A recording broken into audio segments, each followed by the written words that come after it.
మహిళలు ఆర్థికంగా ఎదగడానికి స్వయం ఉపాధి ఎంతగానో దోహదపడుతుందని సిద్దిపేట మున్సిపల్ చైర్పర్సన్ మంజుల రాజనర్సు జిల్లా మహిళా సంక్షేమ సహకార అధికారి శారద అన్నారు.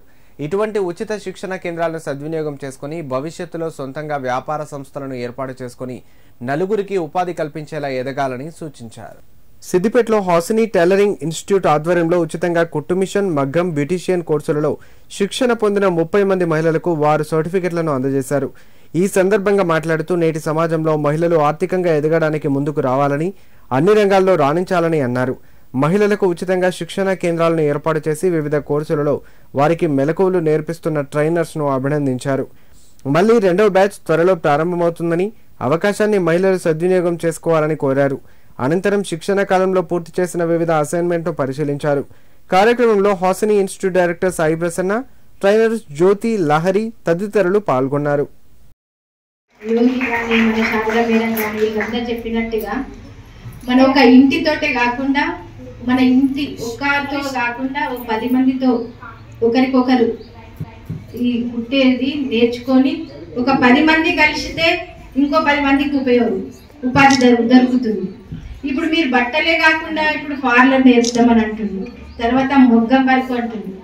అయితే మీరు కూడా ప్రతి ఒక్కరికి ఈ బోటికే కాకుండా ప్రతి ఒక్కటి నేర్పాలి. ఒక్కరే అందరు ఒకటే నేర్చుకుంటే కుట్టించుకునే వాళ్ళు తక్కువ అవుతారు, కుట్టే వాళ్ళు ఎక్కువ అవుతారు. మీరు అన్ని పర్ఫెక్ట్ నేర్చుకుంటేనే మీ ఇంట్లో చేసుకోగలుగుతారు. అప్పటి వరకు కూడా వీళ్ళకి వచ్చే కస్టమర్స్ ద్వారా మీకు హెల్పింగ్ అవుతుంది. కాబట్టి మీరు 6 నెలల దాకా నేర్చుకోవాలి. మీకు ఇక్కడ కాదు అనుకుంటే మీరు ఒక 10 మంది ఉంటారు, ఒక 5 మంది ఉంటారు కదా, ఒక 5 మంది కలిసి ఒక దగ్గర నేర్చుకోవాలి.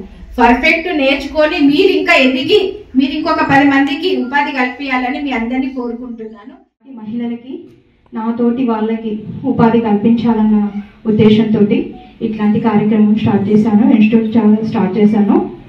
మరియు మన కుటుంబం సహకారంతో ఇట్లాంటిది మనము చేయగలుగుతాము.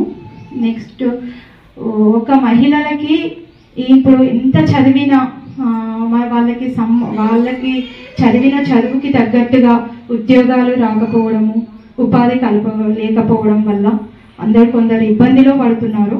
అట్లాంటి వాళ్ళని చూసి ఈ శ్రీ హాసిని ఇన్స్టిట్యూట్ని స్టార్ట్ చేయడం జరిగింది. ప్రతి ఒక్కరికి ఏదో ఒక స్కిల్స్ ఉంటాయి. మహిళలకి ఏదో వంట రకంగానా, బ్యూటిషియన్ రకంగానా, లేకపోతే ఏదో ఒక టైలరింగ్ కానీ, మగ్గం వర్క్ కానీ అవన్నీ మనకు వచ్చి మనం ఇంట్లోనే ఉంటున్నాము, మనం బయటికి అనేది రావట్లేదు. కొన్ని కుటుంబాలు కూడా మహిళలు చేస్తేనే గడిచే కుటుంబాలు కూడా ఉన్నాయి. అట్లాంటి వాళ్ళకి నేను ఈ ఇన్స్టిట్యూట్ స్టార్ట్ చేసినాను. ఇన్స్టిట్యూట్కి వచ్చి నేర్చుకొని వాళ్ళ కుటుంబాలని పోషించుకోవాలన్న ఉద్దేశంతో నేను ఈ ఇన్స్టిట్యూట్ స్టార్ట్ చేశాను.